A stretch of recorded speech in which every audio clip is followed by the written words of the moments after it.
Well, brother, I'm here right now, and it's very very bad in the states, man.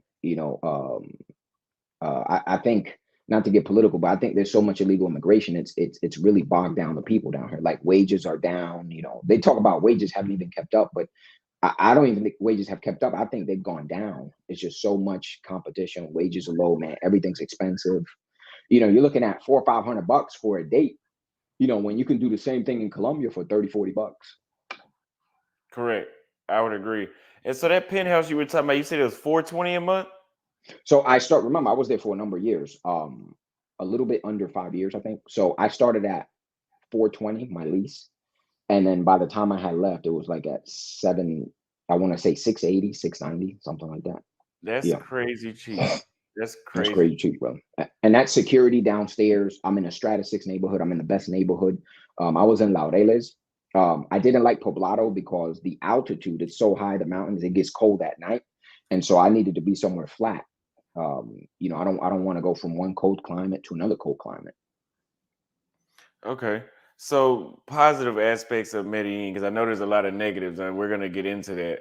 But besides the cheap cost of living, what are some of the positive things that you love the most about Medellin? Yeah, man, I would say number one, brother, is the women. I mean, there's just no place on earth like it. I thought it might have been Ukraine. I've never been to Ukraine. I've never been to Kiev. But then I had a buddy of mine that said, "No, dude, even Kiev's not like Medellin. It's just this high concentration of really attractive females in such a short area or distance. I just haven't seen it anywhere else. And I've been to other places, and it's just a lot of beautiful women just everywhere. I mean, my favorite place was Santa Fe Mall, and I remember now, and you guys can actually try this. If you go to the Dollar Tree at the top floor, I mean, there's literally a model there that was a cashier. That's a cashier. So it's just like stuff like that just doesn't happen. A solid 8 or 9 that's cashing you out. Making 200 bucks a month is just crazy, my brother. Yeah, yeah, that's when you know there's an excessive amount of beautiful women. So how would you compare the culture of how the people in Medellin treated you to how they are in New York? I know it's a major difference. Yeah. Before I answer that, brother, I want to kind of give an insight. Because a lot of people don't know this. I haven't heard this on the internet. I promised that I was going to come with some insight that you guys didn't know before, but nobody knows this. How did Medellin end up with so much beautiful women? Right. I mean, nobody knows this shit. It's like, whoa, did they? No, it wasn't like that. So basically, what happened? This is what numerous old people have told me, and cab drivers. Again, yo hablo español 100%, so I'm able to speak with these people. And they basically said, I heard the same story like repetitively. So basically, this is it. Medellin in the heyday, there was a person that was, I guess, that was notorious for doing crime. We'll say Escobar to keep the. But basically, what this man did is the economy blew up so big it was like the modern day Dubai. That's what Medellin was back then in the 80s and 90s. Medellin was like the modern day Dubai. So you had um, workers that were doing well, let's just say, and they were importing women from Spain, from all other places, Italy, all this other stuff, because they just had so much money.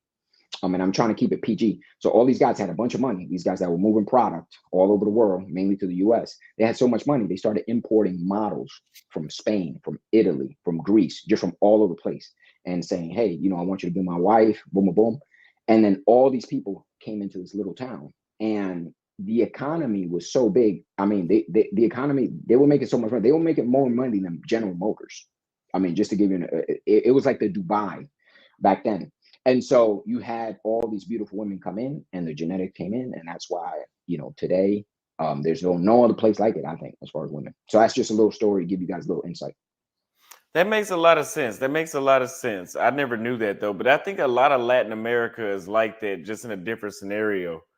Just like here in Brazil, they're so mixed because of they had slaves and they had uh, when just like the United States, how they imported the Irish. Well, the Irish came over to get jobs and stuff like that, but in Brazil, they actually imported people in. I think a lot of Latin Americans like that, but I've never heard that story about that. I've never known that. I Yeah, appreciate you sharing that. yeah, brother. Nobody knows that story, and I thought it was fake at the beginning. But then cab driver after old person told me that, even retired cops and everybody, and they just imported all these beautiful women. And I'm talking about there's no other place like it. And you look at it, and it's like out of 10 chicks, 6 or 7 of them are attractive. And I haven't seen that anywhere else yet. I haven't seen it in Mexico, been to Brazil, other places, and I just haven't seen it yet. Wow. So, what would you say? How would you compare the culture between Medellin and New York? Okay, so the New York culture is very bad. We have a reputation of being. I'm a New Yorker, but we have a reputation of being the rudest people, in the country. We're very fast talkers. We're very rude. I come back here, nobody even says hi. It's very, very, very weird. But yeah, I would say Medellin culture is completely different, than the States or New York. So, you think people are just more warm in Medellin and they're more outgoing? Absolutely, man. Absolutely. They just, man, you're gonna love Medellin if it's based on just the culture. The people are very, very friendly, very helpful. The one negative I would say is that they're not warm like Mexican people or Dominican people. Like they're not gonna bring you to your house, to their house, but they are gonna be friendly up front and everything like that. But it's hard to establish a social circle in Medellin if you're a gringo. Okay. So, would you say it's easy to integrate yourself in that community there as a gringo? Yeah, I would say absolutely not. You don't have a chance. In my building, the person in front of me was a plastic surgeon. The person downstairs was the dentist. The person upstairs was a judge. These people never spoke to me, never integrated. It was just hi and bye. They all assume that you're just there for one thing. It's very, very difficult to find real friends. It's very difficult to find real relationships with females. It's very difficult to integrate into the Colombian or Medellin culture. As I said, all my people, I mean, there was in my garage, there was Audis, there were G-Wagons, all this other stuff. People say hi and bye, but nobody ever invited me to their house. Nothing like that. It's just they're very tight niche because another thing they're aware of is, hey, a lot of people are thieves and stealing all this other stuff. So, as Casey, my friend Casey said, it's just impossible to integrate into the Medellin culture. Wow. So, if it's not easy to get a girlfriend, what is Medellin good for when it comes to dating? So, the thing with the girlfriend is this, man. You can get a see a lot of people think that the females in Medellin are pay to play. I would say maybe 70-80% of them are pay to play, but there's still 20%, still 15-20%. I could get a girlfriend in literally a week there, organic, and she has a job and everything like that. And I'll share with you guys what my formula would be. I could even get her in Poblado. Um, Basically, man, what you would have to, I'm giving you guys the sauce right now. You got to speak a little bit of Spanish, at least a little bit. But here's the thing, man. What you're gonna do is this. It's gonna be cold approach. I don't do any cold approach. I just don't. I'm an online guy. But cold approach, basically, you're going to go between the hours of 10 a.m. and around 3 p.m. Monday through Thursday. It's going to be dead. The malls, everything's going to be dead. And then if you see a beautiful chick that's working, that has a job, you go ahead and approach her. And you just talk to her, say, "Hey, I'm in town, and I'd like to take you out for a cup of coffee." Use a translator if you have to use a translator or speak the little bit of Spanish that you have. That's what you do. If you want to raise your odds, go away from Poblado and Parquejeros and maybe go out to Sabaneta and Vigado or even further. But if you and they're going to be all over. There's going to be beautiful women working at pharmacies, at stores, everywhere. So all you have to do approach them. And if they got a job, they're like 80-90%. They're true working girls, as in they have a job and they're not working in another kind of field. Okay. Okay. So it was hard to build a social network. The girls, it's kind of hard to trust them, I guess, from what you're saying. We already asked that when you already speak Spanish fluently. Uh, let's go back to safety and challenges. So, what events in specific would you say made you feel that Medellin was? Because you said you left Medellin because of danger, right? Yeah, so I left because I didn't feel safe anymore. I left around the same time. I left a couple months after. A lot of people don't know this, but Fit X Fearless, that dating coach, he was in Medellin longer than me. I think. I think he was there 7, 8 years, 9 years. I used to see him almost every day at the mall, Santa Fe Mall. He used to go to the gym and then have lunch at the food court. And then he stopped doing it when Medellin blew up because people started approaching him. But yeah, he left due to safety. I left.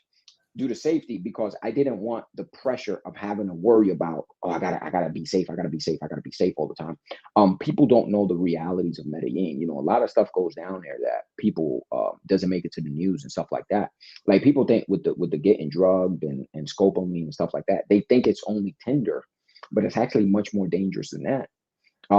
If you meet a female, you might see her on the street at a supermarket, something like that. You might see her 2, 3 times, and people have gotten scoped that way as well. When I hired a personal trainer, he came over to my house, and I was like, "Hey, get the weights in the closet." And the guy got scared. He was like, "I'm not going in the closet because the last client kidnapped me." You know, so kidnapping is typical. It's normal. Extortion is normal. I love Medellin. I love the Colombian people. But it's not a place like Puerto Rico, Dominican Republic, Brazil. It's much more dangerous than that. And that stuff of knowing how to move and all that stuff, that's not going to work. I'm going to tell you guys my security protocol, my security detail, how I moved and how nothing happened to me in 5 years. Yeah, the more and more I've been traveling to places that I go to where I don't feel like that, when I hear people tell me stories about like what you just said with like kidnapping, I really don't have any time for that kind of stuff. Like you said, Uh, learning how to move and all that. I used to think that was all right. Now it's kind of like, nah, well, I moved out to the United States to have a better life, not to have a yeah. better dating life and then feel like I get fucking kidnapped at the same time.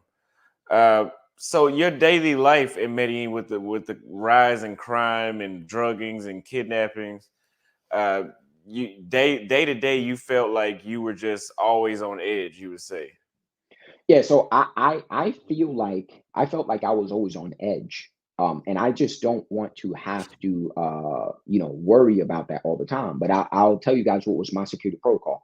Basically, I have a chauffeur slash security guy that is my tail wherever I go. If I go outside, I'm with him. Now, I don't need to do this. You know, I speak Spanish 100%. I know my way around town.